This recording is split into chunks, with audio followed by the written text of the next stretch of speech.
things that we've seen, in connection to that weren't found on that device. How does this not just let everybody who's ever been blackmailed walk away free? Because that's from my experience, from my old man's criminal dealings and my witnessing of that, I've seen that there's nothing that a crook wants more than to be able to just walk away from the situation. Everybody walk away and just forget about it. This is why, you get the mafia saying, forget about it. Forget about it. Yeah, leave the gun, take the cannoli.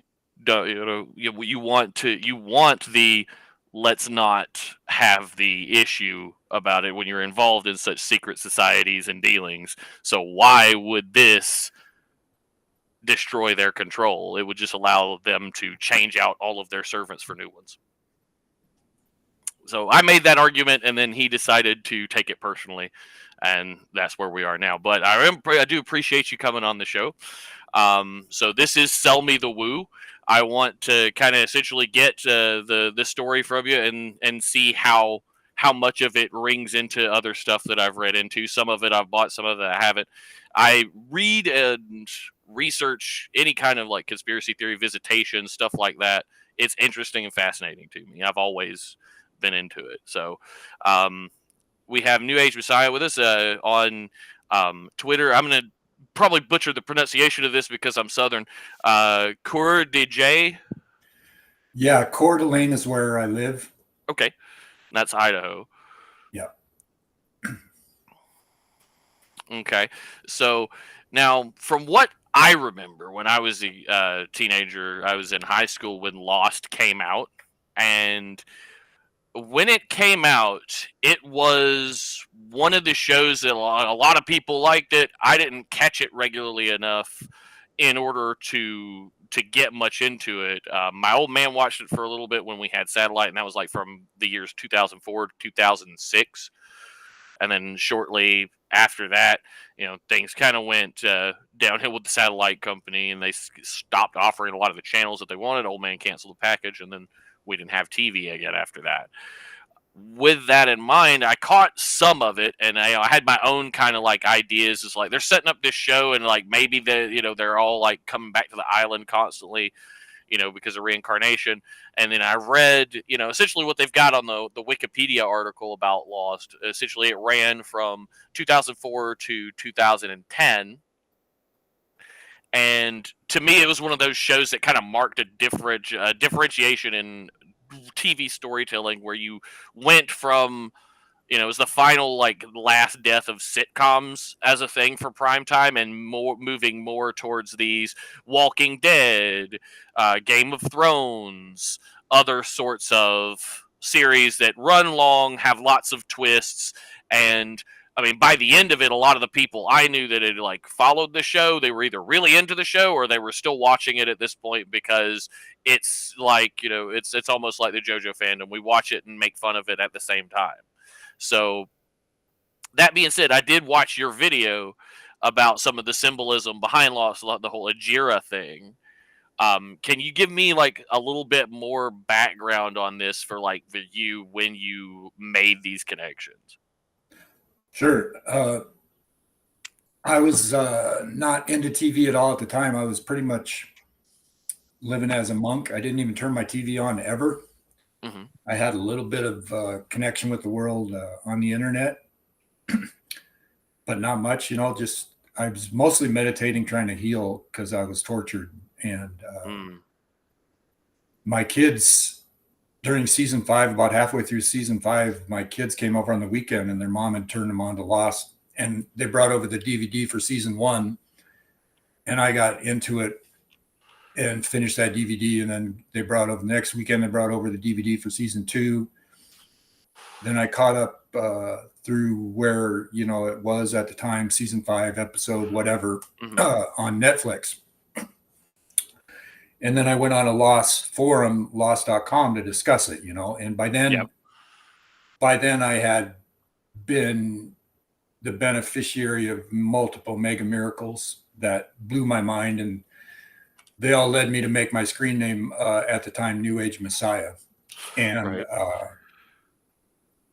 I hadn't really said I am the NewAgeMessiah at the beginning of my writing on that forum. it was just my screen name. And then I Right. declared, I was like, I am the New Age Messiah. Like, boom. I was like, so that was a big deal for me. It's like I declared it emphatically, I am the New Age Messiah. And then, Right. my stuff, I'll just start out. I don't really know where to start. And you can interrupt me if I get too far or, start going off on tangents. But the first thing I noticed talking on that forum and kind of being the person who really got what the show was about, Mm-hmm. there was a scene where Locke had been brought back from going to the main world as a dead body, but then he became alive again, or his body was alive again, and he was walking around and he was leading these people to Jacob's cabin or something. Jacob was the good god of the show. And I said on the forum, I said, Locke right there is representing Moses. And, Okay. the people were like, yeah, blah, blah, right. Whatever. Well, I mean, that I could see that as a read of it. But then the next episode, Ben said, you think you're Moses. You're leading these people around like Moses. So it was already like, okay, I hit the nail on the head. I knew what they were trying to do with the show. It was already obvious. So probably that was the beginning of everybody trying to be my rival and trying to be against me. And, because you don't want anybody to have better insight than you do at the show. Everybody was competing to have the best takes. Oh, yeah. Now, the So epileptic trees, as they call it in fandom.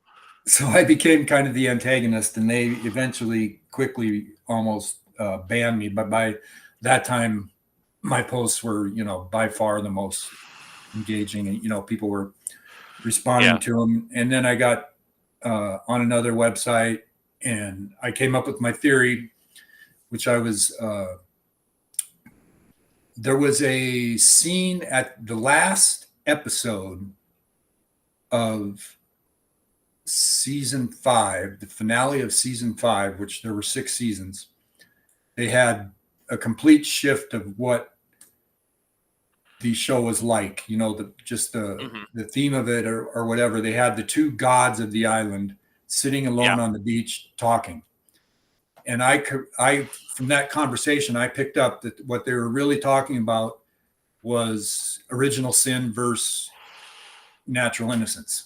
Mm-hmm. That was what they were debating. Those two had different ideas, whether there was original sin and people were doomed to be worthless, or they could be good given the right opportunities, or led the right way, or that was the Jacob was that they could be good, and anti-Jacob was they're doomed. And, okay, then from what I'm seeing, like I guess that's the man in black. Yeah, man in black. And I saw somebody call him anti-Jacob, so I'm like, okay, that's anti-Jacob. I mean, and then that kind of fits. He was. It was absolutely anti-Jacob. That's what they had. That's what the writers had in mind. I guarantee. So, then I go to this other website and I get this theory, right? Because I'm just walking on the treadmill or the elliptical at the gym, and I'm just. One thing about Lost, if you know anything about Lost, is that every scene, every article in the scene had a meaning, was trying to communicate something, and people were tearing it apart, trying to figure out, trying to dissect. And people were watching it 6-7 times. They'd watch each episode 6-7 times, right? I never watched an episode more than once, but anyway, I'm on the treadmill or whatever, just thinking, okay, there's got to be something to that word Ajira, right? Because why would they make that word? That word means something, right? So I'm just, I always bounce things around in my head to see what the acronym would be, or I'm always trying to make up kind of fun acronyms for sayings, right? So Ajira starts with AJ. So I thought anti-Jacob, and then Richard Alpert was this mystery character who nobody really knew his backstory. They shrouded him in mystery. He had been alive like forever. He never aged. And it was like, okay, who is this guy? Where's he from? He wasn't with the original Losties that crashed in the plane. The Oceanic 6, there, as it calls them. So there was a mystery about who he was. So I thought, okay, anti-Jacob, who was also never shown on screen up to that point. He was. but you didn't know who he was really. He had to have a part in the story because they, you know what I mean? It's like he's not just this character that only existed at the beginning of the island, right? Right. So, okay, I made the theory anti-Jacob is Richard Alpert. And then everybody just, ha, ha, ha, ha, no fucking way, you know? No fucking way. And I'm like, no, I guarantee. And the way I used to make people laugh or, you know, engage people is I'd be like, obviously was my word. It's like, because nothing was obvious about Lost. It's like, but I would always like, obviously. Obviously. So obviously. Okay. Obviously. Yeah, I can see that. That's I mean, it's one of those things, especially for people who've never been on forums back in that time of the internet. And imagine there's probably some amongst viewership right now that don't remember this period of time at all. That you know, memes were kind of isolated to their own forums, but you would then get more of them crossing over. And there was a weird movie about a prison. It was a Netflix movie that one of my buddies had watched when I was living in Kentucky. It was about a prison that is vertical, and then like there's so many floors, and you know those above don't talk to those below, and things like that. There's a whole bunch of crazy stuff, and they would say obviously in that kind of way. Right. And one of the things is that you know the only way you really survived in the prison is that the prisoners would cannibalize each other to try and be able to move up a floor, because the higher you were on the tiers of the prison, the better food you got, and the only thing that you got if you were below somebody is whatever they left. It was an interesting little thriller of a movie, but I was thinking it's like that obviously that sounds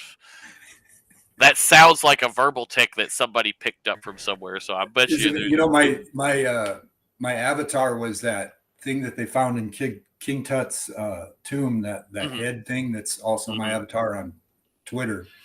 And I came across that and I made that my avatar. And then that Lost website, there was a period of a couple weeks where like 15 different guys used my avatar as their avatar. So my avatar was every freaking post is like my avatar. Yeah, but the things like that used to happen back and it was 10-1. I mean, my posts were 10-1. They eventually closed my thread because they had a limit of how many posts and how many pages and whatever. And they're like, we're closing that thread. I'm like, what the hell sense does that make? You know, but it didn't matter anyway. So the next thing, like I have my theory, right? Anna Jacob is Richard Alpert. And that was the flight number of Ajira was 316, which if you go on Lostpedia or something like that, and you look for Ajira 316, it's got some Sanskrit or some language where Ajira translates as John. So it's John 316. So I'm like, okay, Ajira is the Bible. And then the Oceanic for Ajira is Apophis, which is an Egyptian bad god, you know. So then Oceanic 815 is the other airline, and the flight number 8/5, if you see that as a ratio, 815 as a ratio, that's the, what's it called? The golden ratio. Yeah, 5. Approximately 8 to 5. It's, you know, there's some decimals and everything, but and oceanic, the word is a spiritual word for having a presence where you experience everything as one thing, where you're like a speck in an oceanic presence. And so it's like, okay, oceanic is spirituality, 815, and that's the good. And Ajira 316 is religion. That's the bad. That's the original sin. The oceanic is the people can be good in the right, you know, if given the right inputs, and you know, if you get in the right type of world, they can be good.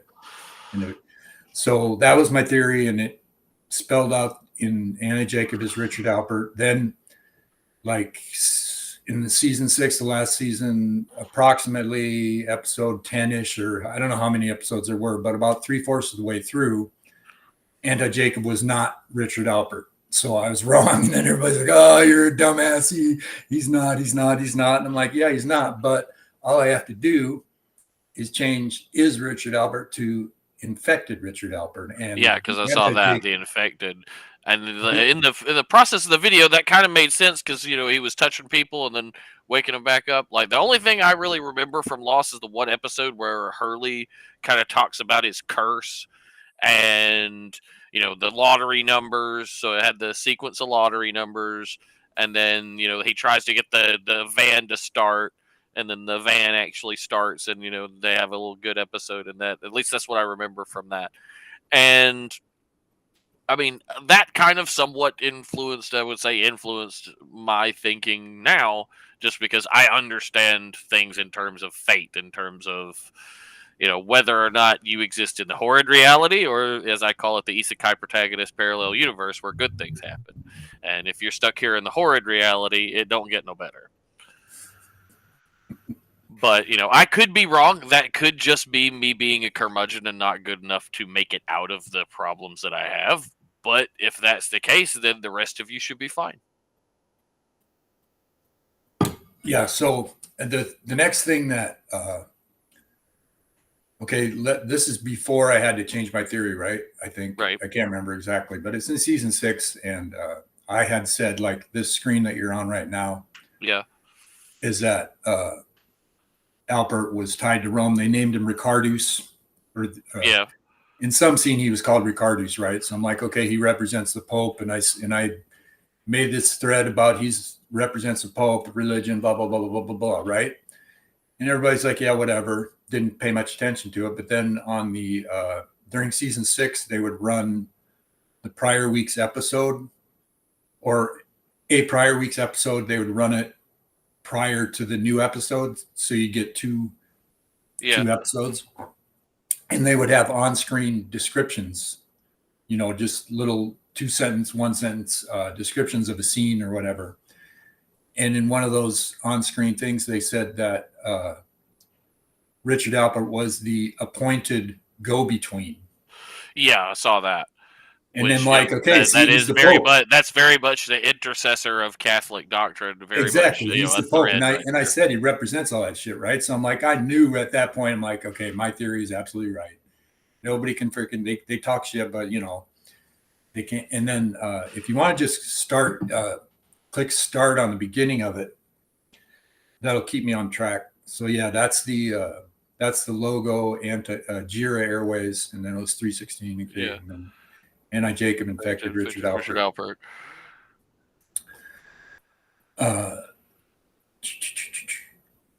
So yeah. So the most important question in the world was, are we spiritual or are we condemned? So is the audio on it? It should be on. I don't hear it. That might be.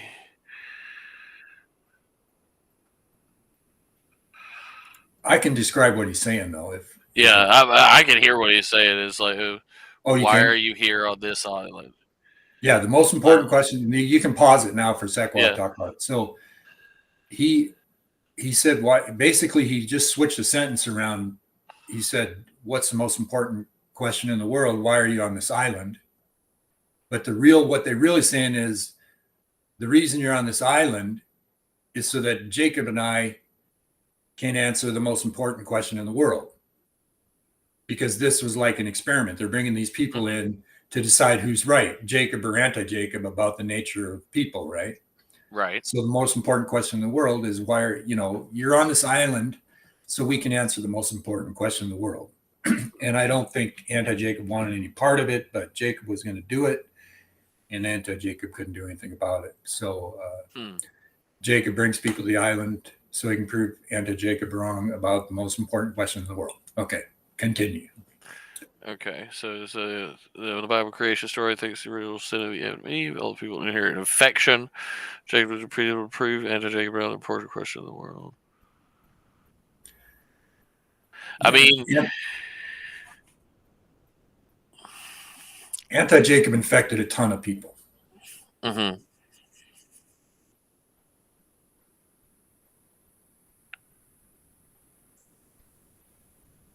So here is the mother. Yeah. Who killed the real mother. She wasn't the real mother, right? Uh-huh. When Jacob and Anna Jacob got on the island, they were brothers, and this woman lied to them, saying that she was their mother, but she had actually killed their mother. So she was pretty. Yeah, that sounds. I mean, that sounds like a Lilith figure to me. But then again, I don't know who they were historically representing there, but I mean, if you read, it sounds very Judeo-Christian, very Semitic at the root.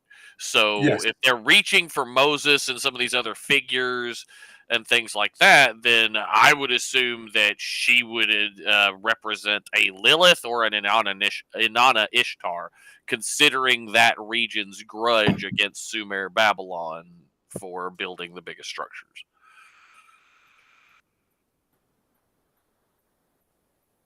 Okay. But so I mean that's where my mind would go, but I only ever saw bits and pieces of Lost. I don't have the context of having watched any more of the series in a few episodes. So his Anna Jacob and the mother both thought the same way about people. Mm-hmm. And then if you continue,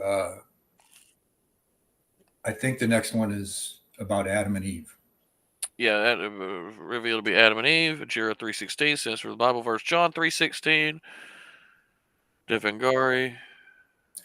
Yeah, so here and I told everyone it was a spiritual show and had biblical stuff and everything, So this is where they discover the dead bodies. The dead bodies and say it's our own Adam and Eve.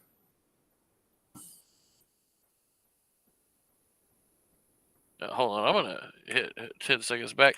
That stone right there, that black stone, very peculiarly. I had a quartz that was kind of marked like that an ex fiance had given me that was black, and then there was a single stripe of clear material along the outside edge. As a token memento and sometimes ritual use charm, but interesting. Yeah, that's kind of a black pill and a white pill there, ain't it? Well, again, there are no white pills. That's hopium. If it didn't happen, my soul wouldn't exist, and I'm going to maintain that until things change.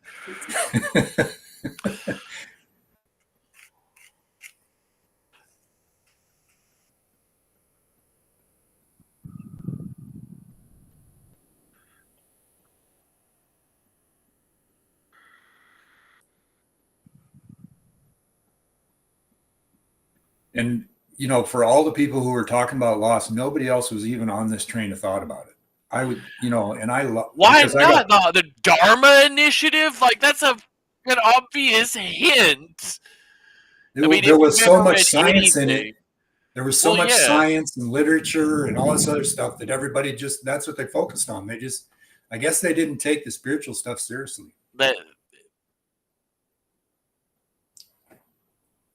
Yeah.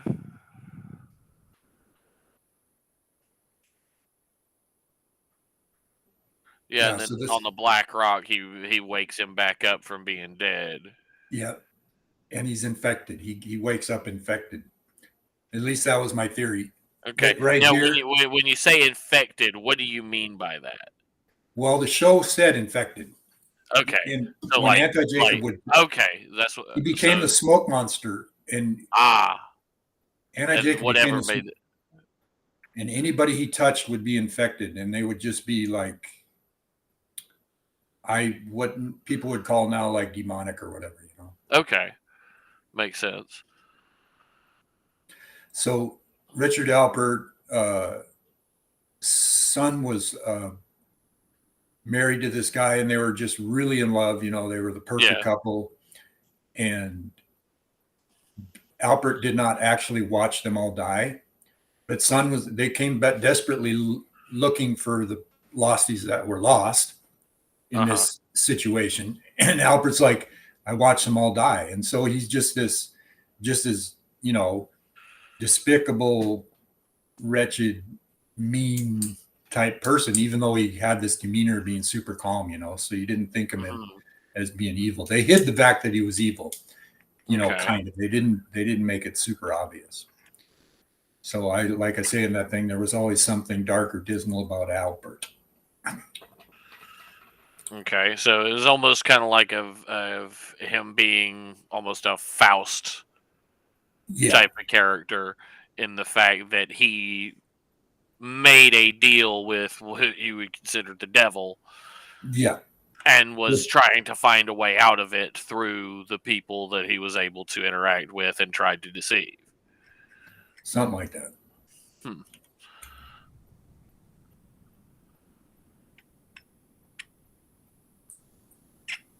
Advisor. Yeah, appointed go-between. That's where it talks to him about the Pope. Yeah.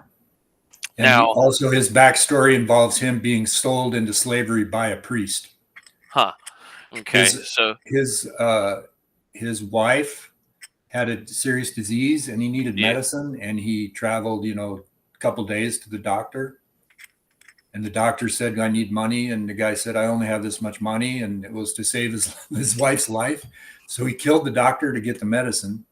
And then brought it to his wife, but his wife was already dead anyway. Then he got arrested for killing the doctor.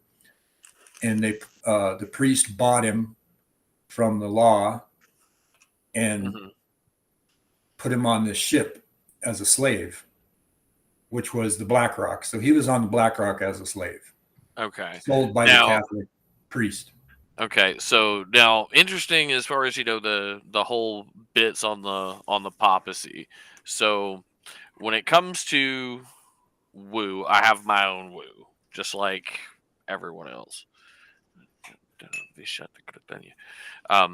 So one of which is believing in reincarnation. I was taught mysticism somewhat from an early age from my mother and from a man named Richard Slayton, who was a Hermetic Magus. So one of the distinct memories I have of that is of Rome before it Christianized.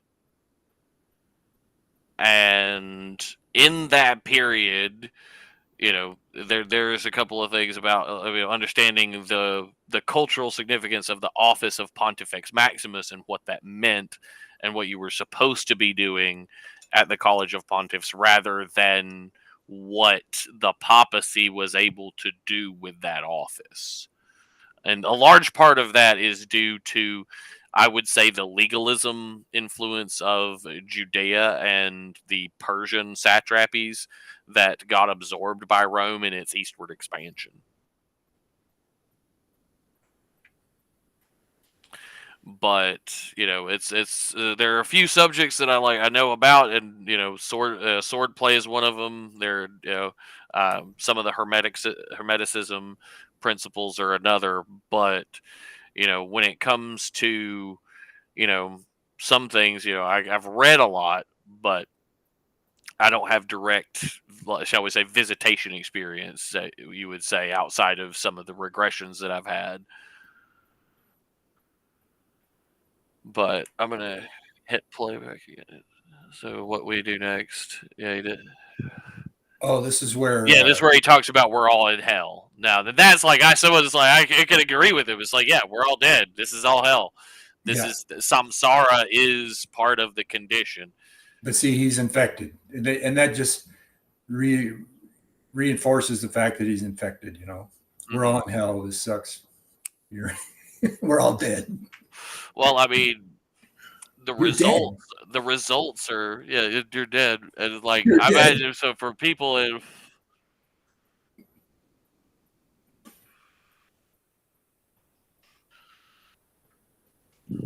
I mean, and as far as what they say, showrunner wise, from what the electrical fields were supposed to do, outside of those two flights that approached in those two specific angles, there was no other way to get on the island. The electromagnetic storm would destroy it. Your plane. Right. Ships got close. The Black Rock got there, but yeah, it was. That's another thing not You'd in have my to. theory. That's really I astounded people with something else. But so okay, Albert's infection in Clearview. Yeah, because I mean, you can see it's like there he is, giving him the spiel. Yeah, and then I mean, this is why it's like I don't see how you could watch Lost to begin with, and then hear the word Dharma Initiative and not think, okay, there's at least some sort of spiritual aspect, even if it's Stranger Things style, the down below kind of inverse reality that you access through torturing kids.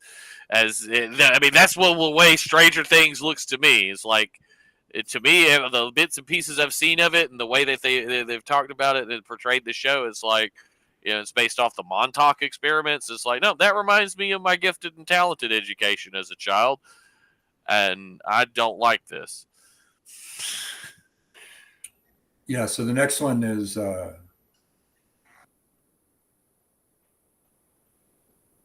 where Albert denies Jacob 3 times. And this, as these things are happening, see, this is before the finale, I think. And You're a cyborg, not a cyborg. Vampire. he says, I don't know, Jacob. Jacob's a fuck. He says 3 different times something bad about Jacob, right? And Jacob, everybody has this deep reverence for Jacob. And Albert's like, Jacob sucks ass. Yeah. Don't listen to Jacob. He's a liar. Yeah, and if he visits you, don't believe him. Now, I mean, could that also be interpreted as him saying, just like almost like a last vestiges of don't talk to the smoke demon, because if he touches you, you'll be infected like me. He's Jacob is not. Okay, he's not talking about Jacob. He's talking about anti-Jacob. No, he's talking about Jacob, but Jacob Okay. is Jacob is the good guy, and this guy's Okay. trying to say Jacob's a bad guy. Right. Okay. So okay. he's but the main thing is he denies Jacob 3 times, just like Peter. The pattern, the allegorical pattern there. Okay. Yeah. I'm tracking. Yep.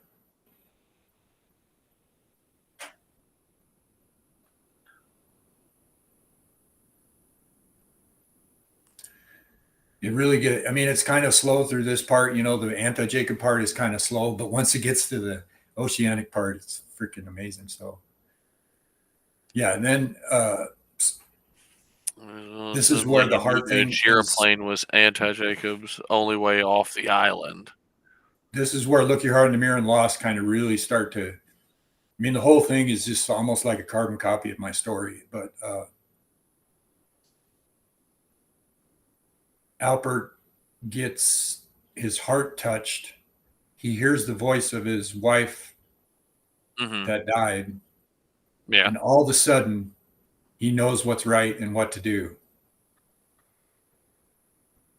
And that is to destroy the Ajira airplane. It's like when he said that, there was almost nobody like that thought that was on my theory, like on board on my theory. Some people were like less antagonistic, but nobody was on my theory. And then when they start talking about having to destroy the Ajira airplane, otherwise the world's going to end. And I made the Ajira airplane the antagonist or whatever, the representing evil. So you know what I mean? It's like, yeah. All of a sudden, it's like, oh shit, what if he's right? I mean, I can see where you're coming from on that. Now, given the whole thing about infection and him talking about that, I could see the interpretation of that being that even once infected, you're still going to have that core that screams. Well, he got in that one scene, when his wife passed, his because he keeps talking about Jacob. Jacob is the bad. When Jacob touches you, it has this problem. And then, that could be, the straight up regular interpretation is that he is going antagonist. But then here, I don't know. I guess it could be that I'm assuming infection means total and complete, and then it's irreversible. In this scene, it becomes reversible, where his lay wife talks to him. All of a sudden, he completely switches. He's like 180. instead of being anti-Jacob, he's pro-Jacob, or he says we need to blow up that plane. Okay. Care about saving the world from the evil infection. I mean, it's totally urgent that they blow up the plane, otherwise the world will end. So, okay. And that's the thing, is the infection, the way I interpreted the infection was religion has infected mankind. Mm-hmm. And that's, kind of, I had this, my daughter, when I was in the depths of hell, got appendicitis. And I thought about the appendix, and I thought about Israel, and I'm like, Israel is the appendix of the world, and we got to get that poison out of there, because it's going to it's like if the appendix bursts, the whole organism dies. And now, right. And then I started with all this new Gaza shit happening, I'm like, I made this little meme about the appendix. I mean, yeah, no, when you're looking at it, as far as that goes, I found that woo through 2012. Essentially, during 2012, essentially was after the Trayvon Martin case started kicking up really hard, I found the poll board on 4chan. And essentially, there was where I was able to get news. And at that point in time, it was from around the world, because the 4chan had a global user base, but it still wasn't that popular. So we would get people who could post local news stories and corroborate what was happening in real time. And you could see the concerted narrative push. And then, of course, this is being 4chan, somebody had the idea, well, why don't we just troll the Trayvon Martin Skype trial? And that's where you get the Jaffa calling meme. That's a YouTube classic. I can pull that up. Hold on. Jaffa calling. Okay. Yeah, there it is.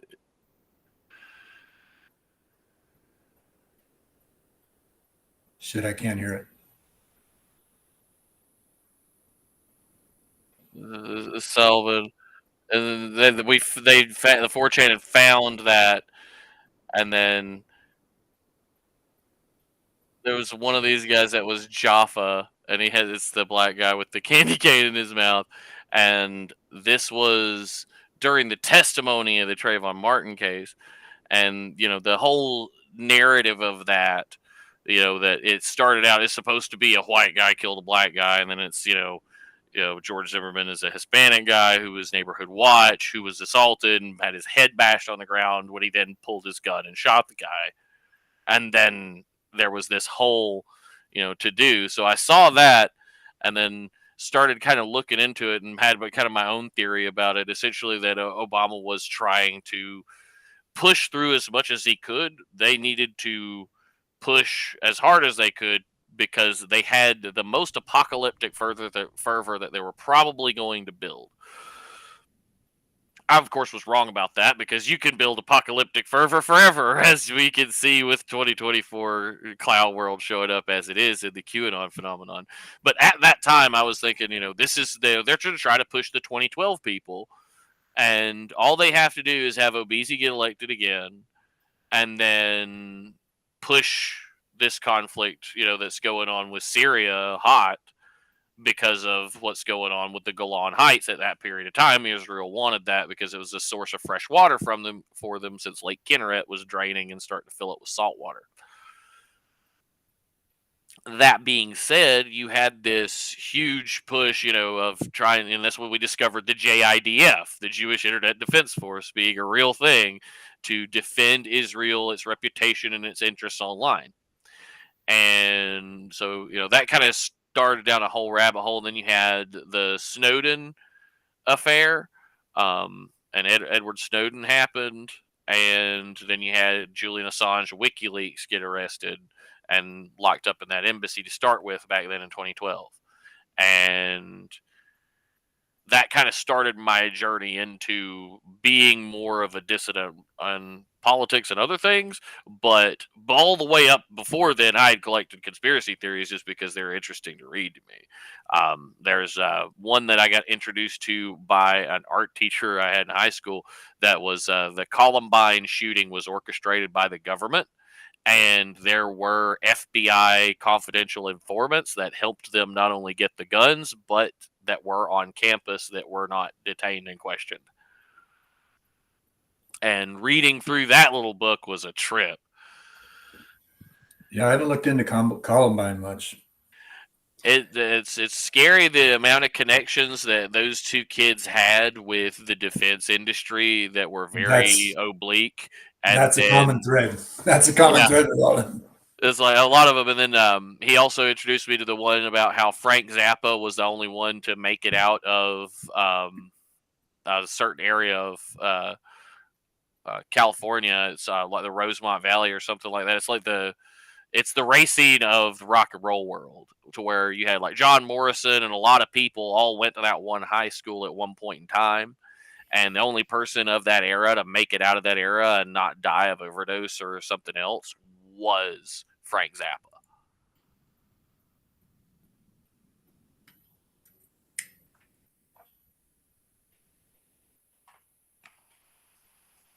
But I'm going to hit play back on this. And we're going to kind of continue going into this here. So, I mean, I can get where your angle is coming from Lost here. Yeah, the infection and the Yeah. appendix and everything. But so this is Yeah, where are you going to get help from? You got to blow up the plane. yeah, and he's urgent about it, Whereas before he just, you're all dead, screw it. Now he's like, we got to do the right thing, So Okay. his infection was cured by his heart being touched by his wife. Yeah, and then this is just more blow up the plane. We got to blow up the plane. Everybody knows we got to blow up the plane because Jacob told him you got to blow up that plane. So Jacob, the good God, said you got to blow up that freaking plane, otherwise Anna Jacob get off the island and then infect the world. Infect the world, will all be destroyed. Oh my gosh. Yeah, and then okay, yeah. So this is the transition. This is, I had said oceanic was the good, right? So now we're into the oceanic side of it. If you it's all holy. Yeah, the music's calm. This is kind of like, the tone is setting it up to be the good end. Yeah. And then, it finally the delivery service finally shows up and it has the dead body. And it's almost like it ties all of them together in the world outside of the island still.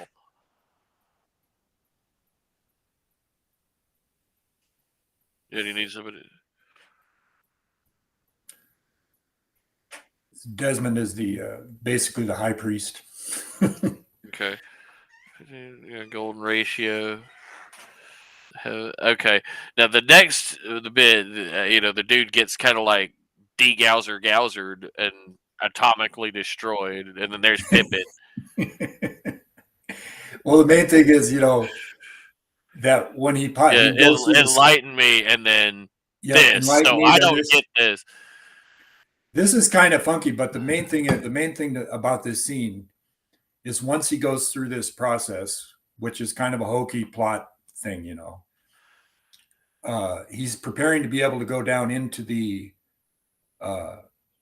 heart of the island, which is where the big shit happens. But anyway, he comes out of that into the heavens, and watch where he ends up. Oceanic. See, it's a heavenly. Yeah, then he's looking at the flight list, and then there's the Sydney flight, and it's like a loop. Now that, to me, speaks almost a reference to a Stephen King work, The Dark Tower, where Stephen King looped the series and ended it with the same sentence that he began the first book with.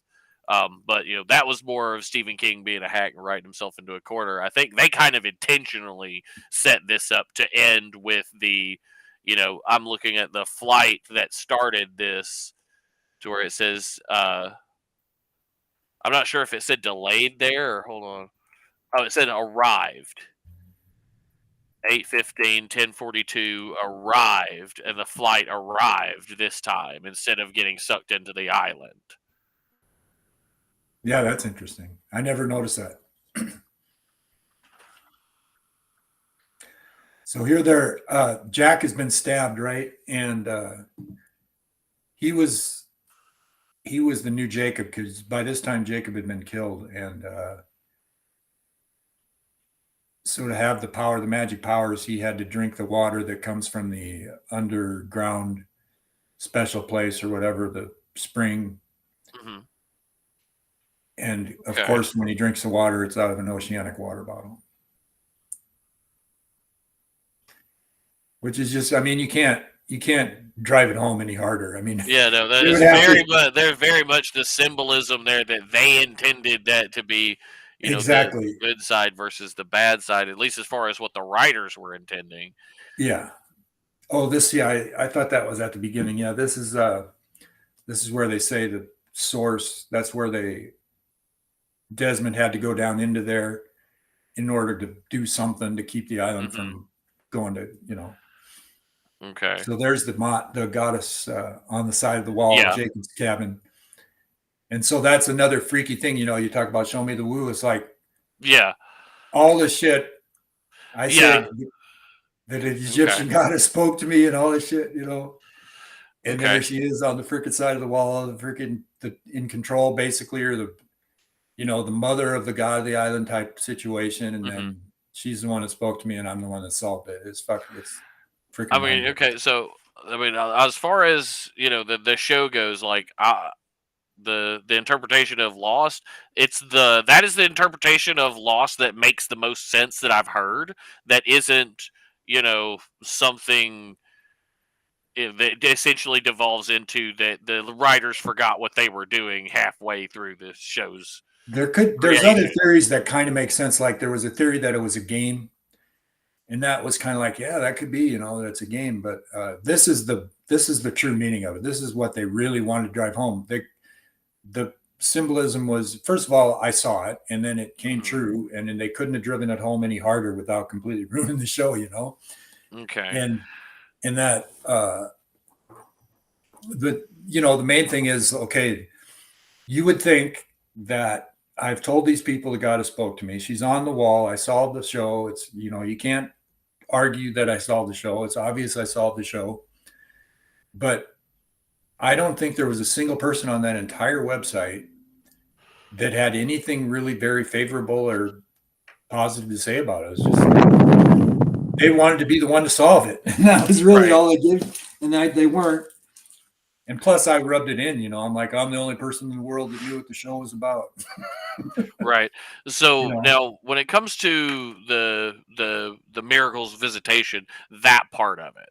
So as far as what I know of Egyptian paganism, Mot is the name of Amit, the devourer of those who are wicked, and also the name of the code that you're supposed to follow, her laws that come forth from that.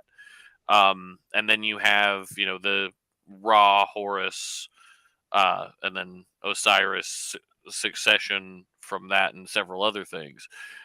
Granted, I'm not Egyptian pagan primarily. I primarily belong to the Roman pantheon with more of a hint of more than a hint of Buddhism in philosophy, given that we are trapped here and we don't seem to be able to make any lasting improvements that don't get kicked out. Okay, so as far as the Egyptian stuff, I'll just give you a rundown of what I discovered, because I Okay. had no idea. I was not into Egyptian shit. I had no idea. When the goddess said her name, I didn't even recognize it. I recognized Tef. He said, I'm very angry, Tef nut cooking, but I didn't hear the nut, or it went by me because it didn't make any sense with Tef. So I thought Teflon, and then because Lost had all kinds of Egyptian symbolism and stuff, I checked out a book at the library about Egyptian gods and goddesses. Mm-hmm. I don't even remember particularly why I checked it out. It's just like, well, this might be interesting, right? And it wasn't like I want to find out her name. I mean, I Right. knew by that time that that the missing word was her name. I'm very angry, Tef boot cooking. And it took me three weeks to really conclude, okay, that's her name. That has to be what that is. Okay. But and the weird thing is that she said that after I declared myself the New Age Messiah on that Lost website, right? Right. I am the New Age Messiah, right? Then, like within a week or two, she spoke to me. and Okay. I didn't like mark it on the calendar or anything, but it was soon after that. So it's like, Right. I'm the New Age Messiah. Then she speaks to me. I'm very angry, Tefnut cooking. And then I start to devour anything I can find on the internet about Tefnut, right? After I figure out what her name is. And the first thing That I think she's the okay. first, there was like the creator was Atum. And there's different stories in Egyptian stuff. And I don't necessarily Right. believe the stories, but okay. So there was Atum was a creator, made Shu and Tefnut, uh, male and female. That was the first. So she's the mother of all the other gods and goddesses. Tefnut is, and then From them, you at have the some point, Ogdode, the 8. yeah, and so at some point in coffin text, anyway, it says that Atum changed Tefnut's name to Mot. So Mot is Tefnut, Makes sense. and yeah, because she's in charge of all the gods and goddesses. I mean, it would have to be like the firstborn, you know. I mean, it would make sense that way, but anyway, That tracks with what I understand of Egyptian paganism from people that I knew that had different experiences, but were very much drawn to that pantheon and served those gods. So, um, what you're talking about as far as like the pattern of visitation, it does track. I've seen that in other folks who have had these kind of pings where they get reached out and that it touched. is. It's like a ping. It's a good word for it. And what was weird was I read this book by Elizabeth Pinch, and it was. Mm-hmm. She said, you know, if you can freaking find out that this shit is real, but be careful because it's like she's warning people like this is freaking real shit. If you fuck around with it, you know. And to me, I would have never thought that. And to me, the idea of a goddess was fucking stupid. It's like because that song used to piss me off. Tell me all your thoughts on God. I'd really love to meet her or some. You know, I just thought that song is the most stupid song I ever heard. It offended me. You know what I mean? But then I was at the coffee shop shortly before the goddess spoke to me, like right before I was talking to this guy who was a scholar. Mm-hmm. And he said when he said to me the Egyptians were the first people to go away from worshiping the goddess, the first civilization, he said, you know. Mm-hmm. And when he said goddess, I just like had this feeling because I was tortured in a womb. I felt like, and I had thought that to myself. I feel like I'm in a womb because the phenomenon that was created when I got tortured put me in this. I was in a sealed container. I had no contact with time. Yep. And I sensory deprivation will do that. Yeah, and I had come to discover that I was literally a black hole from that. And anyway, the final thing about Lhasa was kind of, I had this, and the reason why I said I'm the New Age Messiah, besides just the fact that all these miracles, I declared a mission to find something new. I went total hardcore anti-Christian. I freaking blasted Christianity. I became kind of a minor league star on the forum that I was on. Yeah. And ended up getting tortured, yada, yada, yada. And had a phenomenon inside my head where it was like thorns going around inside the top of my head. Mm-hmm. And there was a spear in my belly. The guy that tortured me said, "Bend over, I'll drive." And I had imagined that happening, and he told me how big his dick was and shit. And so I imagined myself being violently raped by a big dick. And that caused that phenomenon to happen inside my soul with some kind of freaking like Spider-Man type shit made this freaking dick go inside me and freaking torture me. So when you're talking about sensory deprivation, like somebody abducted you and put you in like a tank, or no, the sensory deprivation occurred because I imagined myself being violently ass raped, and then all my consciousness, it created like this pit.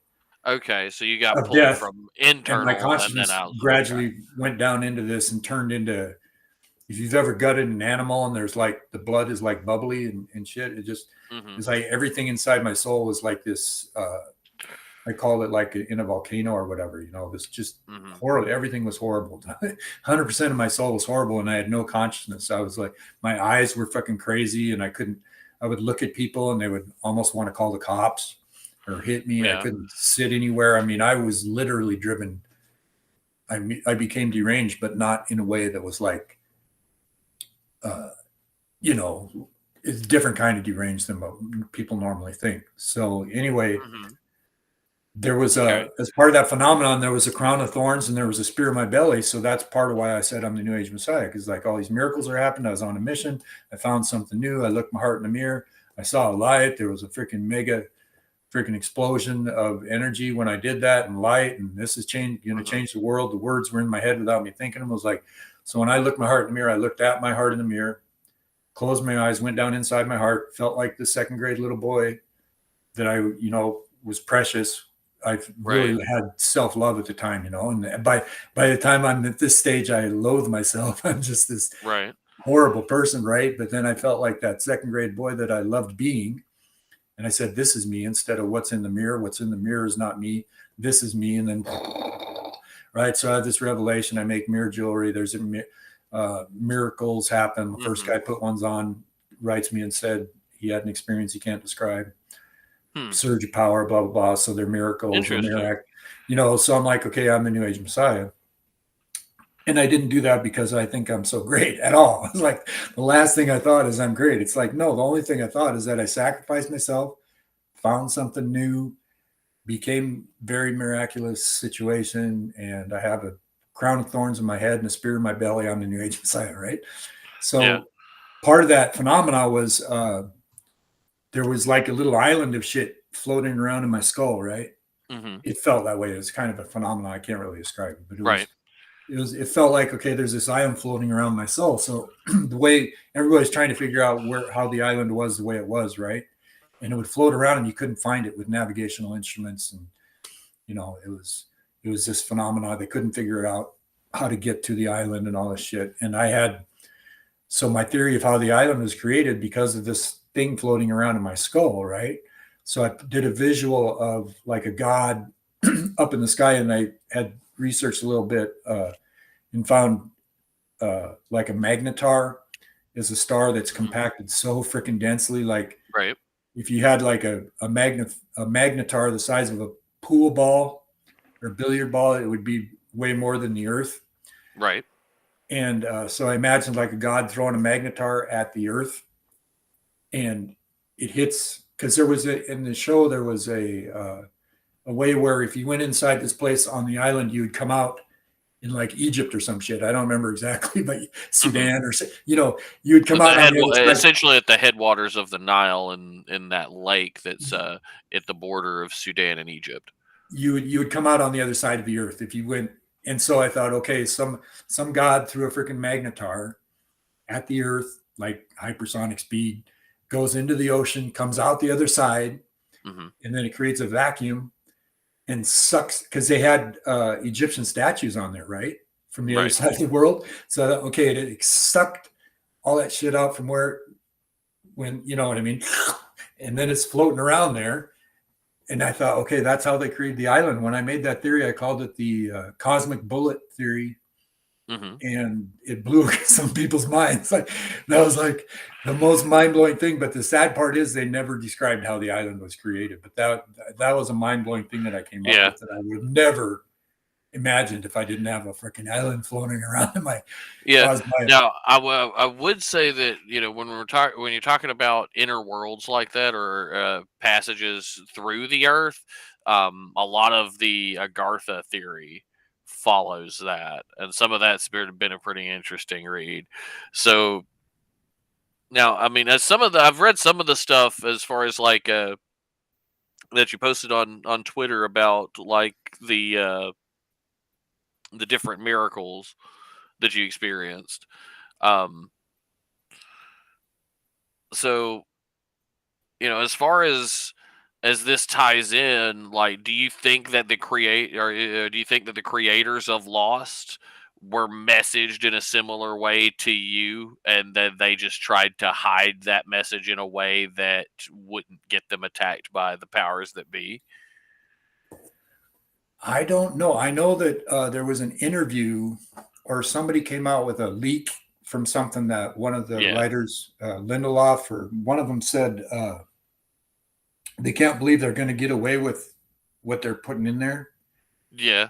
at the end. Like, I can't believe they're going to let us get away with this. But that's all I know about them. I do know that they haven't come out and said that my theory is true. So I don't think they like Well, the yeah. idea that I'm the person that freaking figured it out.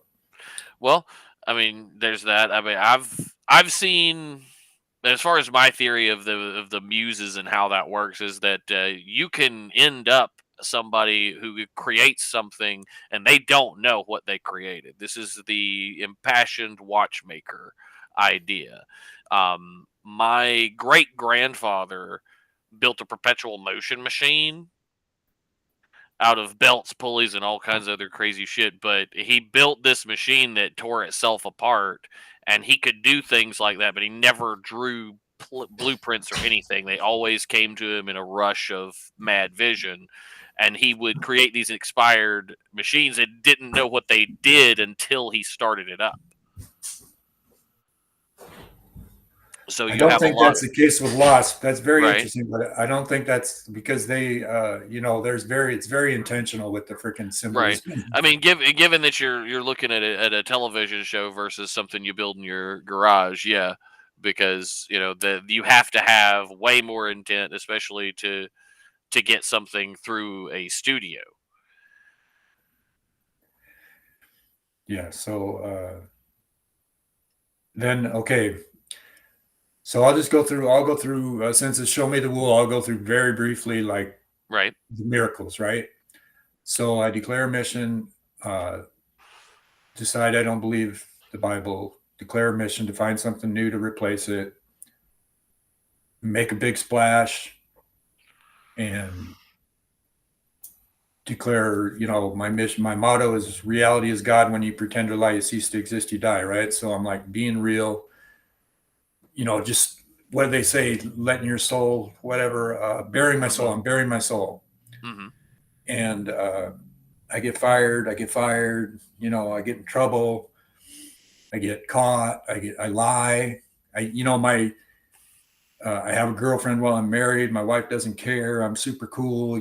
Just shit's going really good for a while. And then I just gradually, because I can't keep up with being real and bearing my soul and everything, I get caught. I lie. I become like my Mm-hmm. soul shrinks and I just want to get by. Right. I'm in Mm-hmm. real estate. And I get hooked up with this super genius, super cool developer guy who also he put the infrastructure in around the Seattle Mariners stadium. Right. And he's a brilliant guy, young. He's like the same age as me. This is 22 years ago or something. So, he's Mm-hmm. both he and I were about 40 at the time. But I make him a deal. I show him a deal where he makes $1 million. He gets an investor, and they make $1 million on the deal. I fall in love with a girl that lives on the same lake as him. She falls in love with him while I'm in love with her. He tortures me about it. I'm going to fuck her. I got 9 inches with diameter, and then he starts telling me to suck his dick. He tells me I want to build a Right. lake, right? I want to build a lake. And so I set up his project to build a lake.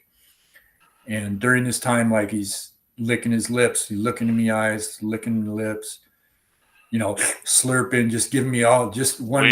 We're buddies for like 2 years, and all of a sudden he's being a fucking demon, right? And I don't know how to deal with it. And I don't know that he can fucking destroy me with it. I have no idea. So then we're in the golf cart. I'm driving. He usually drives because he's got the big SUV, the big stereo, big wheels. He's the coolest dude on the planet. Right. But I'm driving the golf cart, which doesn't feel right. Feels kind of awkward because he always drives, right? So I take a piss, I come back, and he tells me to whip it out. I'm freaking sitting in a golf cart in the middle of nowhere. He tells me to whip it out. Then he tells me bend over, I'll drive. And he had already told me he had 9 inches of diameter, and he's this violent guy. And then I imagine that happening, and I fucking get completely obliterated. The abomination that causes desolation, right? Right. So I get that. Then the deal goes through. He buys the lake. he had promised to pay me. Like the land was not for sale on the listing, but I got the landowners to sell. You know, I set up the deal, did all the meetings and all this shit as I was becoming crazy, right, from being tortured, right. So like I know I'm tortured, I know I'm going to fuck up the deal, so I back out of the deal. I just say, you know, take it from here. It's all set up. Everybody's on board. You got your meetings with the city, you know, all this shit. I did the work that a real estate agent does for the project. They don't really need me anymore. I back out of the project. He had promised to pay me. They didn't pay me. And then he finally came up with some money, a little bit of what he should pay me, as I'm basically, my power's turned off. I have no money. I'm broke. I'm freaking laying on my back 16 hours a day. You know, the power comes back on because he paid me, I think it was $1,200, right? And then he pays me another $1,200. And really, when they turned the power on, the power was off in the middle of winter. When they turned it on, it was kind of like there was like a coom when there's a freaking some kind of freaking you have that big chunk, and then the elements start to heat up as current flows through everything. And then so when that happened, I felt like I had got my little injection of life, like, because I was literally laying there near death, like it was like, I'm coming back to life, you know. And then my landlord at the time, who had let me live in the house and started paying my rent because he thought I was going to get paid for making this man-made lake project, right? You know, and selling houses. I mean, I easily could have been a millionaires, 250 lots, waterfront, you know. So I'm telling about it. He knows I'm broke. He invests in the project, right? And he's from Rescue, California, which is kind of cool. And then the guy stops paying me, and I'm like, he tells me, we'll pay you when we sell the lots. Basically, fuck you. And, you know, by the time I'm money already, that are already taken it. I'm broke. It's going to take at least a year before they sell the lots. I can't function because I'm freaking tortured. So that was like the max. And they made $1 million off the first deal I showed them, right? Because of my freaking brains, they made $1 million, and I'm not exaggerating. I mean, they came up with the money, and, you know, they executed the deal, but I found the deal. I knew it was a great deal. So all the legwork essentially that you have to do for any kind of real estate. Just to have a instinct for what's a good deal, you know, to spot something that's not everybody else sees. Anyway, I sue him, right? Or at first I threatened to sue, and we go back and forth. I'm like, you know, and then I finally like get up the few bucks it takes to serve him process. And I find a website where they have like a sample complaint that you can kind of copy paste to get the right words in the right places and everything. I come up with this, and I filed a suit on December 7th, which is my older brother's birthday, who did sick shit to me, right? Yeah. He's a freaking bad, just a very, you know, I mean, it's your brother is one thing, and there's all kinds of good memories, but some really sick shit that he did to me. So, and I didn't think at the time it's December 7th. I had no idea. It's just like, I did it. And then they deposed me on February 14th, Valentine's Day, right? So I'm like suing, you know, hopefully I'm already in my head, I'm going to be this hero that wins this lawsuit, and I'm going to be, you know, vindicated, blah, blah, blah. Because everybody thought I was some kind of pedophile, rapist, stalker because of the look in my eyes. So I had been demonized in town, like nobody wanted anything to do with me, right? So yeah. Anyway, I'm like, I'm going to win this lawsuit. I'm going to show them, right? And then so they deposed me on Valentine's Day. Then on June 5th, 2006, we have a hearing because I asked, you're only allowed, I think it was 40 interrogatories. You can do written questions where you don't have to depose the people. You can just send them written questions. And I sent too many because I didn't really know what the fuck I was doing. And so they had a hearing about that and whatever else on June 5th, 2006. And I went to that hearing, and the guy, his lawyer, is sitting there and says, McPhee will be in my office tomorrow to answer Mr. Johnson's interrogatories. And that day was 666. You know, he'll be in my office on 666, you know. So like at that moment, I mean, already all this stuff was kind of adding up in my head to being somehow special. And then when they Mm-hmm. said that, I'm like, holy shit, there is truly a fucking divine thing going on here, you know. Then they screwed me over. They had another hearing on 9/11 having to do with child support and shit. Uh, Basically, they Mm-hmm. called my ex-wife. The lawyer called my ex-wife and said, "Let's get him for child support." You know, blah blah blah. Right. And they wanted to keep charging me. I was making good money until I got tortured, and now I'm broke. I Right. have no money whatsoever, and Right. they're like telling the court he he's making what he used to be making, and you know, so they freaking clean me out on 9/11. So like all this shit, you know, boom, and then the miracles are really only starting. And then you know, by then it's like Mm-hmm. okay, then the big whopper is I make my first jewelry with the mirrors and get a silver pendant made, and it's the lady turns it upside down because she's afraid it's Masonic, and then but I put it on the internet, right? Okay, here's a sterling silver one. It's real pretty. I made a million of them out of clay, Right. and when I was walking back and forth to the jeweler, there was this sign that had this rounded triangle with a circle in the middle, some Department of Interior or something logo Mm-hmm. on a school fence. And when I saw that shape, I knew it was the shape because I made so many with my hands. I'm like, because you want it to be symmetrical, but you also want it to have some curviness to it. You know, just Mm-hmm. there was something about that shape that was just like because you only could make one shape. If you're gonna make a silver one, it has to be one shape, right? And Right. I had made hundreds out of clay with my fingers. And I saw that shape and I'm like, that's the shape. So I tell the lady I want that shape. So she's gonna make it for me for free because she was kind of into the project. And Mm-hmm. so I put it on the internet, but she puts it upside down. She puts the bail thing on the bottom of it because it looks Masonic, you know, so whatever. I Yeah. didn't care. So he was like, okay, I got my first pendant. It was very, very pretty. Uh, then I put it on the internet, and this guy emails me from New York and says, I like that pendant, but I want to turn with the tip up instead of down, right? So I'm like, yeah, that's the way I designed it, you know? So then I send it into the casting place and they kind of perfected a little bit, you know, it was a little bit Right. oblong and they made it better and recast it or they made another mold. And in the process, the mold, every time you make a mold, it shrinks, you know, whatever. Right. And I had these mirrors, and so all of a sudden my mirrors don't fit, so I have to order custom mirrors. I'm broke. You have to buy, you know, 500 of them, and you know what I mean. It's like the barriers to having this final one were very very high. And but I Mm-hmm. did get the one turned with the tip up, and I when I got it from the jeweler, I'm writing the email to the guy that ordered the first one, and I'm like, it's the most beautiful jewelry ever created. And I wasn't saying that like to puff myself up. It's just like so fucking Right. beautiful. I was just like, oh my God, this is fucking beautiful. And so there. So I send it off to the guy. I'm laying on I do my usual routine. I go to the coffee shop in the morning for like 2 hours and I lay on my freaking back for 10. And maybe I go to the gym, you know, it depends. Anyway, Mm-hmm.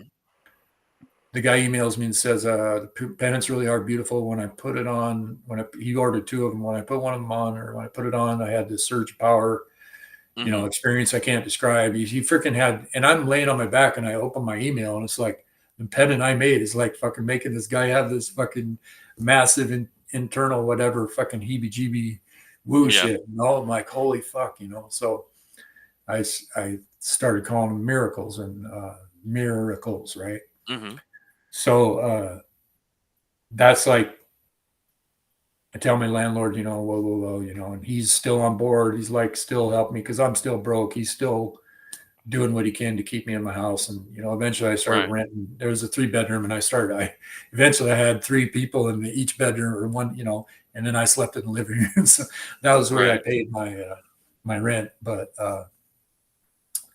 so I'm, this is, this is before they turned it right side up, I think. Yeah. Anyway, so here's the biggest miracle, the one that just blows my mind, which I think I've probably told you about it, the kid cannabis miracle. So Mm-hmm. uh, that's what it was. I had the upside down pendant. I took pictures, professional pictures. I made some greeting cards out of pictures I took while I was in Europe. Pretty scenery Yeah. type pictures, and I put little sayings on them. Made like prospectus greeting cards. So the company was going to Right. be looking hard in the mirror with jewelry and greeting cards, and I sent it to Starbucks. I made this. And the girl that works at FedEx was saying how creative I am and everything. I had this really Right. just a sweet prospectus for Starbucks, and I put it in the FedEx, right? Then I go home on my bike. I have a bike with a basket on it, right? I ride Mm-hmm. my bike home from FedEx and open the mailbox, and there's a Rolling Stone magazine in there. So I put it in my bike basket, and I said, okay, I'm going to go celebrate that I just put this prospectus in the mail to Starbucks, right? So it's a big day. It's not like any day. It's not a random coincidence. It's the biggest day of my life so far, right? I'm sending Right. and I seriously think Starbucks would be stupid not to sell this shit, because those greeting cards look sweet. The freaking jewelry is beautiful. The I mean, message it is would be. nice. It sounds like it would be within the purview of their normal customer base if megacorps weren't, evil entities that might be more interested in something like that, because you would think, that's perfect coffee shop material, at least, from Exactly. And where I'm around. I was there every day. So that's where I was going every day. But just keep that in mind. I'm in Starbucks every day. They know me, right? All the baristas and Right. everything, they all Right. know me. They know I'm doing something special because I'm making crafty type, making little booklet type thing and everything. While I'm in there, that's where I do my little shit. So I end up in Pizza Hut because I love the salad bar at Pizza Hut, right? And it'd been like years since I had the salad bar at Pizza Hut, but I go on my bike, and then, it's about a mile from my house, mile and a half maybe, but I sit down in Pizza Hut with the Rolling Stone magazine, open it up. First thing I read on the first page I open to is Nate was a high school dropout that worked at Pizza Hut in Coeur d'Alene. And I'm sitting at Pizza Hut in Coeur d'Alene reading the Rolling Stone magazine. Fresh off the freaking, couldn't have been in my mailbox more than an hour. And I'm freaking mind blown. I'm like, holy shit, So I show the waitress and the couple people sitting there and everything, and like walking around like, look at this, it's like, look at this shit. And then I go to Starbucks the next morning, and because that's where I go every day. This was like the most, it's hardest to communicate or whatever, but as far as the splendor of it. But these are the people that know me. A lot of people think I'm a pedophile, a rapist, a stalker because of freaking my eyes are like this. But them Starbucks, they'll say know me. I sit in there. They don't have any bad feelings about me or whatever. These people know me. I walk in there with the Rolling Stone magazine the day after I fucking found that story. I put it on the fucking thing when I order my coffee, and all them freaking baristas are just, oh my God. And they're looking at me like, you are something, you just when a girl's like, oh my God, and they look at you like they're incredibly fascinated with you. That's like the best feeling you could ever have.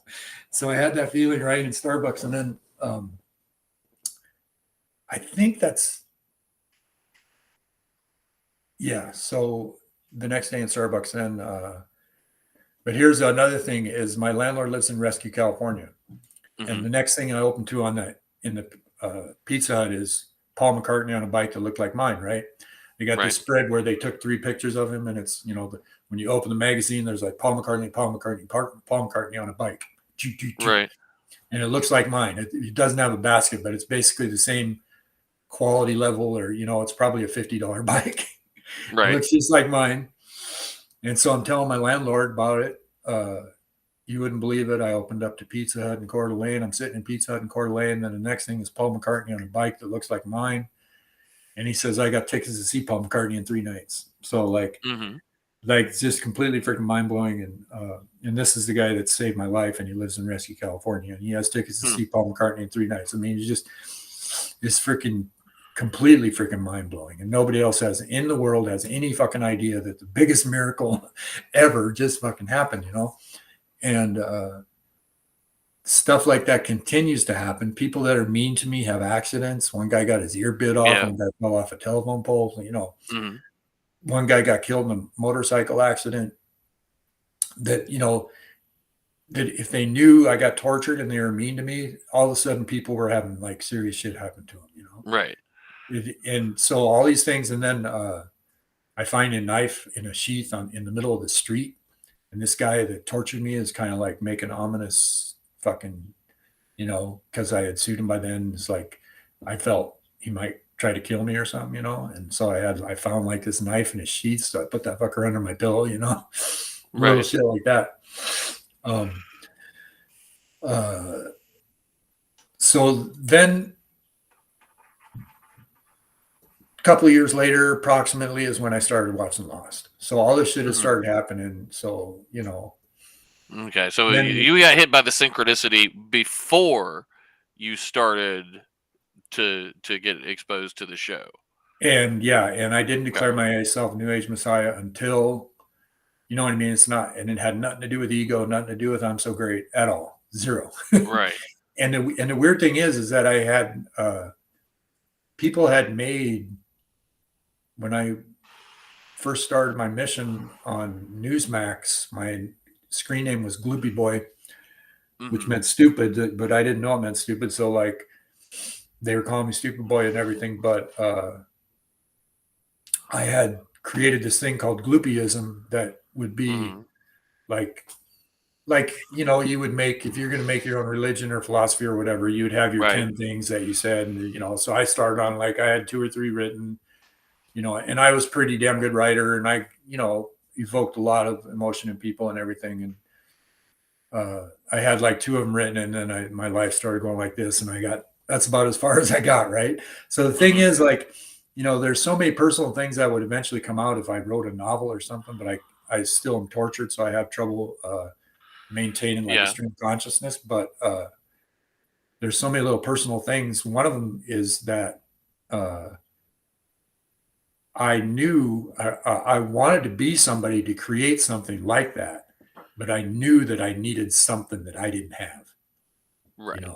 I knew that I couldn't do it. Because you start to try it. Everybody maybe who has come up against this, where they have like maybe a narcissistic or a hero complex where they want to do something really great, and then they start to do it, and they're like, I can't do it. I ain't got it in me, and that's where it came to me. It was like I just decided there's only, and that also I had this feeling like thinking about how people make money, and I thought, you know what, you can never by the hour be free of, to have the kind of money that just completely sets you free. You can't do it by the hour. You got to invent something. That's true. You got to That is invent true. something. There is no punch clock monster hunting. Intellectual property, and so I always wanted, and I always wanted to be like the highest values that I had come across in my life, like intuitive, where you feel like, oh, this speaks to me. This is what I want for myself or whatever.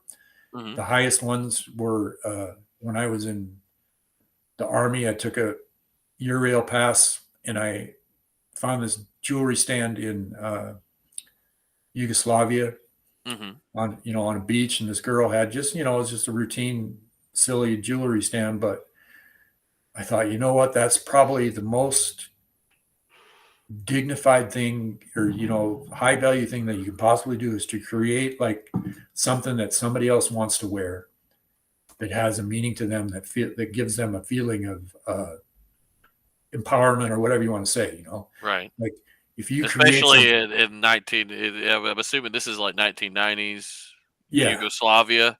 The Yugoslavia. This girl I met up there, she told me, we're going to have a war here any minute. But it was gorgeous. It was my favorite place that I went in Europe. It's a freaking totally cool country, that whole thing up and down that coast.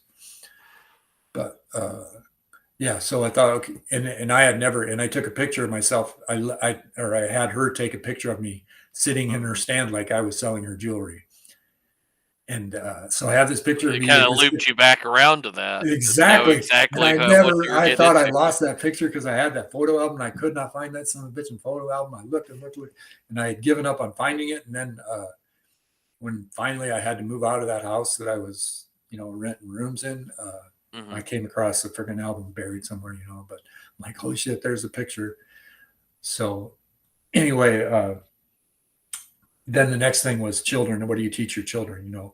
I thought, okay, if you can make a freaking amulet, or what do you call it, a special thing that people wear that gives them a feeling of whatever. If you can create that, that's a massive human achievement. And the other thing is, if you can figure out what to teach children when they're young, that's like the next most massive thing, most important thing you can possibly do as a human being, is bring your kids up right, or teach them the right things, or Right. or not teach them the wrong things, or whatever. And so now I'm like, I have this kids jewelry, I have a message.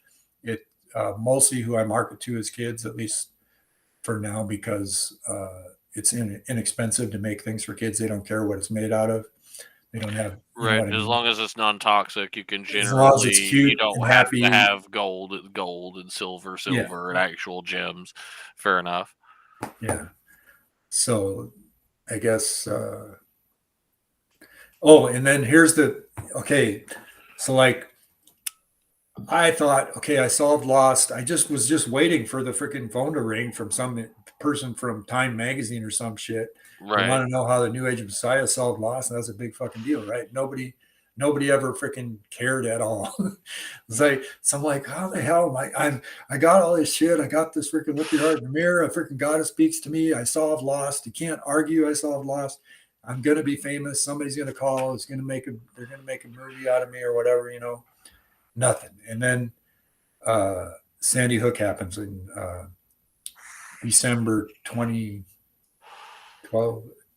Yeah. Yeah, that was in December of 2012. Sandy Yep. Hook happening, and then the subsequent digs we had on 4chan involving that. Essentially, that's a whole place is Racine, Wisconsin, Sussex and Mogus. That entire town. I've said it a lot. When it comes to anywhere that's in the original 13 colonies, there is a very distinct difference in that you will have more convergences of the old world and less woo from the Big Turtle Island, as you will say down here in Alabama and in other places in that were conquered by the Indian Wars. If you go up towards essentially Ohio, down through the Cumberland Gap, down here through Dixie, all the way out west to Texas.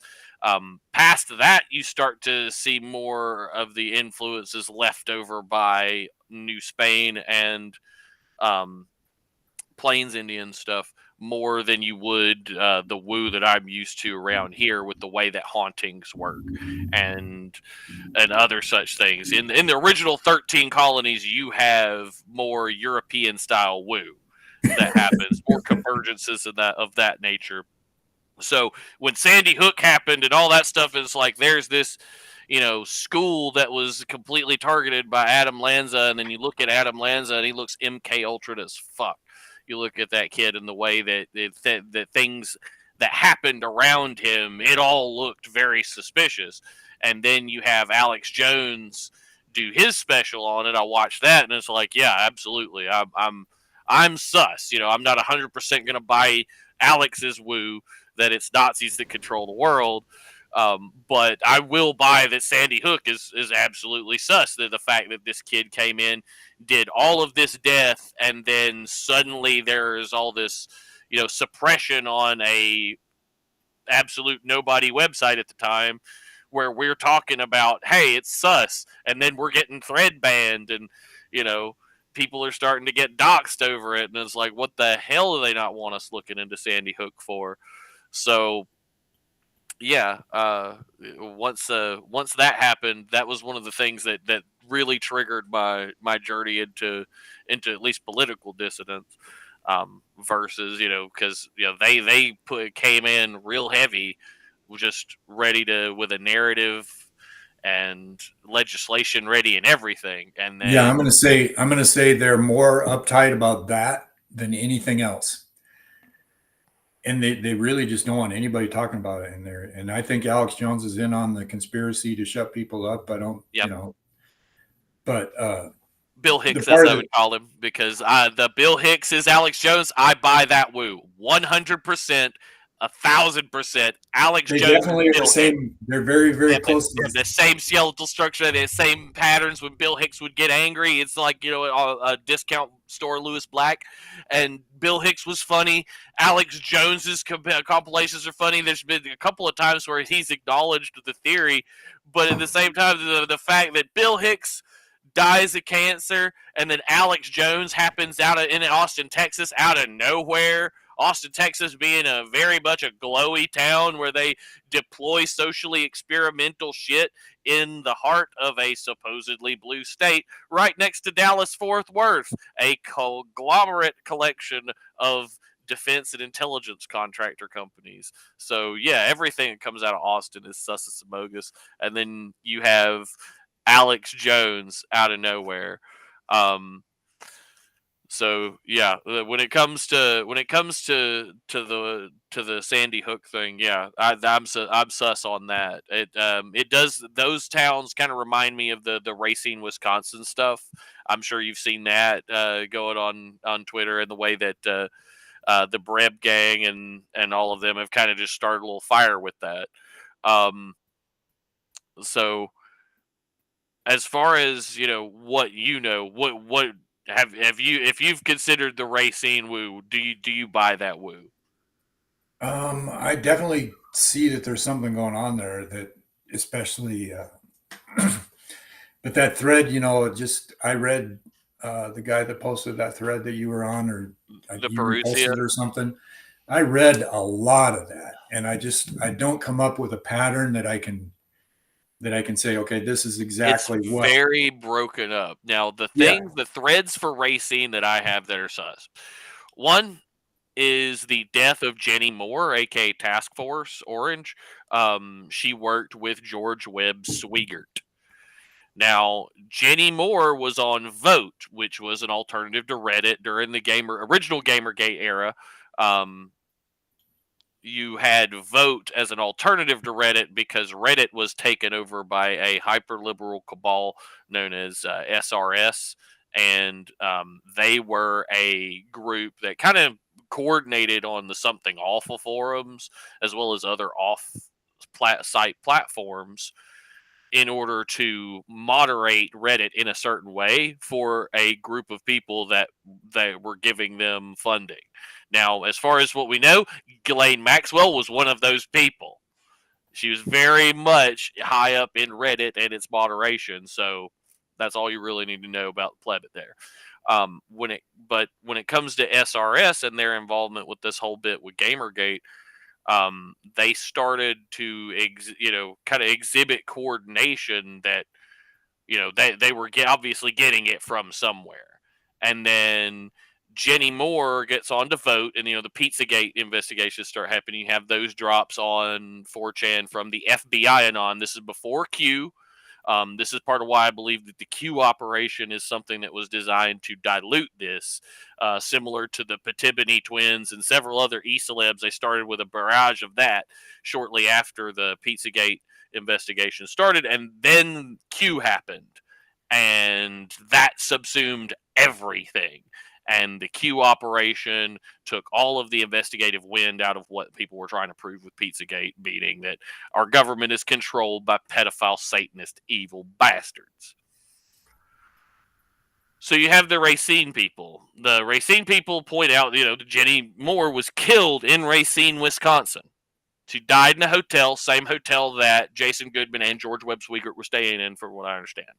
Is that happened in Racine? Because I was very much listening to that George Webb, Swigert. Oh, fucking Swigert. Fango, all those characters guys around Isaac Cappy and everything. See, now the Cappy thing, that relates back to Patty Ryan. That's why I started off on Patty Ryan. It's like, you told him to do this. You're saying that you told him to do a dead man switch with no actual blackmail in it, just the idea of deep faked blackmail to thus free blackmailed hackers. You're telling me you told him to do this? That's what set him up. You got his bluff to be a nothing burger, and then once they figured that out, they killed him. How is that not the case? And then, Patty Ryan kind of launched in on me after that. But, I just like, nah, there's no way. So Isaac Happy started out posting on 4chan about his shit, and that's when Patrick Ryan says he got involved. And this is, that's why when, like you're looking at DeFango, Thomas Schoenberger, all these fucking psyop dudes, and you're telling me that there's nothing going on here? No, Racine is a hotbed of shit. I'm guaranteeing there's something going on there woo wise. It may not be the full woo that Perusia is trying to sell, but I can very much believe that it's crooked as shit. Now, their talk about the Rotary, like how the Rotary is corrupt as shit, that does kind of track, at least for me, I would say, because they're very much like Freemasons. And I have a particular hermetic beef with Freemasonry due to lessons from my late teacher. So there are three enemies for our hermetic lineage, and that is Freemasons, Judaizers, and Diabolists. Those are the three things that fucked up Hermeticism. Freemasonry being people who utilize this stuff to control the public and deceive them into enriching themselves. Hubris. Judaizers, because they want to push you towards that whole one God, one world religion, shove everybody in the box. I don't want to be a juice box. No, thank you. And Diabolists, because they traffic with malevolent cosmic entities, demons. Anyone who does that, regardless of their reasonings for doing it, is bad. BX on X has done a huge, really cool investigation into 764, a child abuse and extortion cult. And that's essentially a splinter group of the O9A, Order of Nine Angles. And there are several other Satanist groups like that, Aquino-influenced groups that are essentially under the employ of intelligence agencies to sow chaos and division in society. And it's like, that's Diabolists, people who do that. And like you were talking about, people who end up just turning demonic like that. You can see it. They're either weakened folk, and this is normally why you would have in the past a feudal hierarchy with the priesthood trying to minister to the populace and make sure that they are protected from such malevolent entities that cause them to turn on their fellows. But when you pervert that relationship, you get things like what we have now. When you get to it, though, you get into this sense of fuck, where was I? Okay, yeah. So essentially, you have people who are weakened, who would not normally be able to fight spiritually, who would not normally be able to handle esoteric practice or metaphysical thought, any of that stuff. They will sometimes just get attacked and ridden by something, and it can be something that's just latent in the area, something summoned by someone else. A lot of chance, or what we would understand as fate, can lead to those kinds of things. The other type is people who seek that out for personal power because they get whispered in the ear, but not instead of, like by a goddess, it's by something telling you, I will give you the world, I will give you everything and lay them at your feet if you will do this for me. And, the insidious worm tongues type whispers. Yeah, no one, there's never been anything that told me to act in a certain way or do a certain thing or anything like that. It's just all she did was let me know who she was and what she was doing, and just you didn't. And I like that now. I like that now. People are saying, "Let me cook, let me cook," because I said that I was on Ralph Killstream, and and he made that joke like, "Oh, she said, let me cook." Like, let her cook, let her cook. Goddess is cooking, So I like it. It's kind of a nice, humorous way to put it. And then, of course, they're asking if she's hot and if she has a nice pit, The Killstream, I didn't get any chance for this, but, the Killstream audience, Ralph has got a rowdy crew, to say the least. But back to the story of the miracles and stuff in Sandy Hook. Yeah. So, like, I'm on, at the time you were on 4chan or whatever, I'm on Godlike Productions, which is total conspiracy I've con. read there. I never posted there because they required you to make an account and a username, and we And just don't do that. they are feds. They are Ooh. Israel. They're basically Israel. I figured as much. I mean, I always had my suspicions. People talked about GLP in threads on 4chan as like, poll is like, get the fuck out of here, GLP, go back to your own damn website. So, but anyway, so Sandy Hook happens, and like I put an ad in the paper there locally with my little jewelries, right? For the kids to, I told them I'll put a kid's name on the back of the jewelry, right? And you can wear it and remembering the kid, right? So I put an ad in the paper, and within 2 or 3 days, the shit's hitting the fan about how stupid the whole thing is and how ridiculous the people are acting that they're interviewing, like the people who supposedly lost a kid are laughing. Yeah.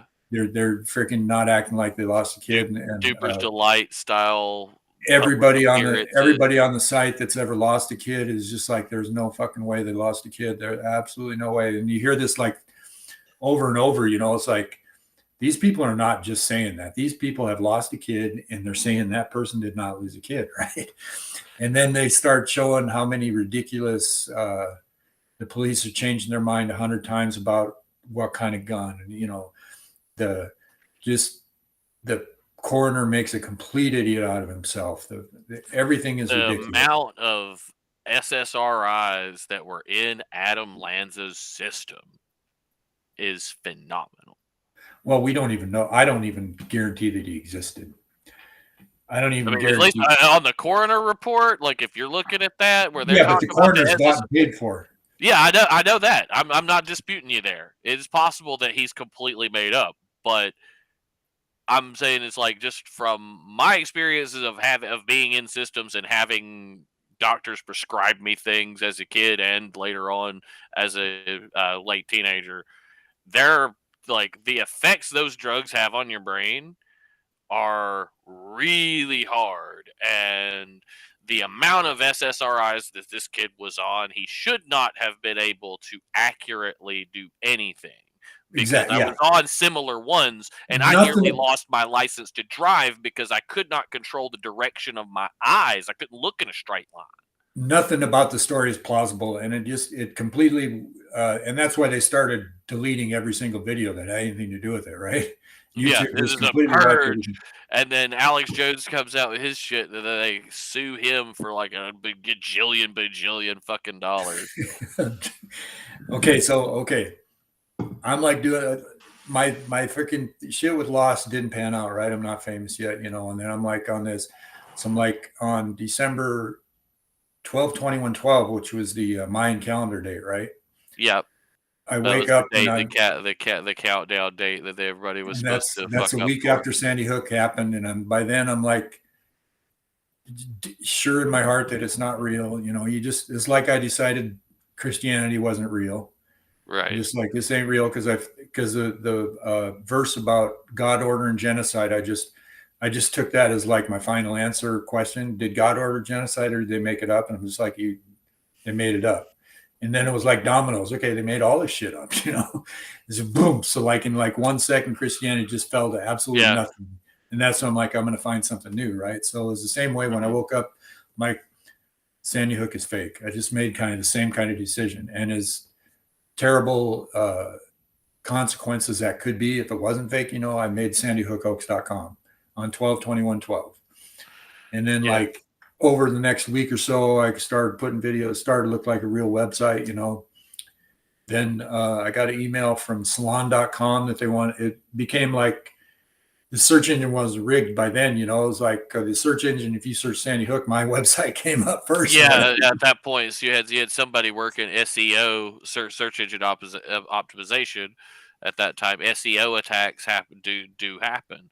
Now, interesting, you mentioned the 2012 date there. So in 2012, like after I had a summer where I lived with a friend of mine, and then I ended up having to move back in that winter.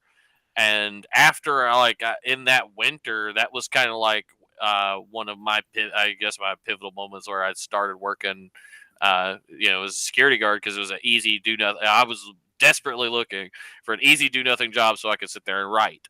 And I did. But it was also waking up and talking to everybody, and then I think Randy Savage died in May of that year. It's like, yeah, you elbow dropped Jesus to stop the rapture. We made all our jokes about that, but I as far as the Sandy Hook hoax, I didn't know you'd made that website before now. Outside of Yeah. us talking, interesting. So it made anyway, Salon asked me these questions, and I Hmm. told, and on the website, on the About page, I said, I think it's kind of interesting that I'm the New Age Messiah, and I made this site on 12/21/12, right? Because New Age, I mean, basically, there were three interpretations of 12/21/12. One of them is that it was going to start a new age. Yeah. So, like, okay, I'm the New Age Messiah, I made this website, blah, blah, blah. And then salon.com asked me these questions, and they kind of misrepresented me, like the media always does, but they Yeah. posted my name in their story and said that I made this site and everything, and they put that professor in the same article, and then it went from being a very you see the curve of the fucking hits on my website because they had analytics or whatever, and it just Yeah. went fucking like that, and so Yeah. all of a Absolutely. sudden Slash the dot. freaking Slash hits, dot it was effect. just, and then they printed the same story in like 20 different online magazines, right? Oh yeah, because And once Salon or somebody else, once one rag of the Mockingbird releases something, they all start to parrot it, yeah, citing the other one as a source. We saw that in the original Gamergate when Kotaku and Gawker started out with the gamers are dead articles. Then you have that being pushed on nearly every other journalism website, and then Breitbart comes in, conveniently as the pro Gamergate side, and it blows up, and everybody at that point in the general public forgets what we were trying to communicate to people is that there was a DARPA initiative, DIGRA, trying to take over video games and influence the development of video games to push specific political messaging. And that was part of the root of it. It started out as we want ethics in games journalism. There was this group called Game Journo Pros in Slack where they coordinated articles, essentially like how Salon can put out one thing and then 20 other places pick it up, right? They all have these internal whisper networks, and you're seeing a lot of stuff come out about that in tabletop gaming, and you see it in other industries. But the fact that it started out as asking, well, the journalists should be disclosing that they have these relationships with the game developers before they cover the game, so that way we don't have to get sold something that isn't what it should be. And then on the forums, as far as 4chan, when we were digging into it, we found out, DIGRA, there is an initiative from our defense research organizations. And why wouldn't you take over a propaganda medium that is interactive? Think of however many, arguments that you have for things, but the Kojima one is right in this, in that you can program soldiers with a virtual environment just as easily as you can a real one, because it is participatory, because they're actively doing something in it, even if it's just with a controller. So they figured that out and decided they want to push into video games. And then, as soon as the media gets a hold of it, it becomes either a harassment campaign or specifically about, we want uncensorship. And it's like, uncensorship is important. Don't get me wrong. You need to be able to have creative freedom as far as what you're doing for gaming and, or TV storytelling or any medium in that regard. But when it comes to the defense agencies trying to weaponize it for propaganda purposes, that's a little different. And you can see that, especially if you look at there's a work by JD Cowan at Wasteland JD on Twitter. He talks about cultural ground zero, which is an observable trend you can see in the 1996-1997 break, when Madison Avenue stopped marketing towards what they called Gen Y and started marketing towards what they call millennials. And there is a distinct cultural break, almost like the rural purge in television when they, got rid of every sitcom or TV show that wasn't set in the city.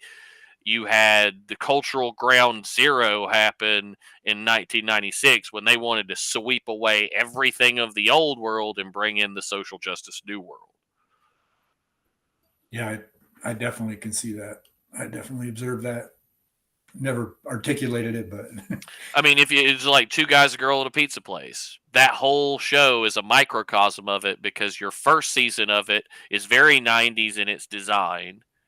And then the last season of it, it's just two guys and a girl. They drop the pizza place completely, and the plot is completely different. And it's changed to this safe, kind of amorphous blob that we got out of the 2000s, which is one of those things that made Lost an absolute, rarity in TV at the time it was released, because yeah, you had Temptation Island and all these other reality shows, and just like, to be honest, like outside of like some things like Charmed, Angel, and a few other like episodic serials that I was into on TNT, most TV was absolute slop during that exactly. era. I And then didn't you turn my had TV Lost on. hit.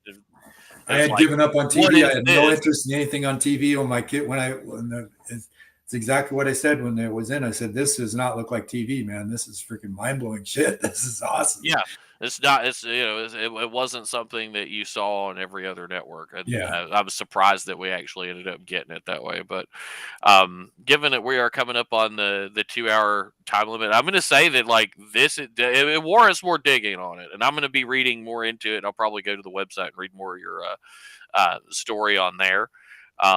It was good talking with you as far as this bit. So, and I will say that there is something to the synchronicity there. I can't say I buy it 100%, but it does have me intrigued to figure out more of what's going on. I All right, now I'm just going to check.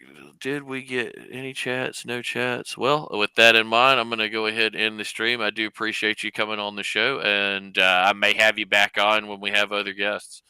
okay. Talk to you later.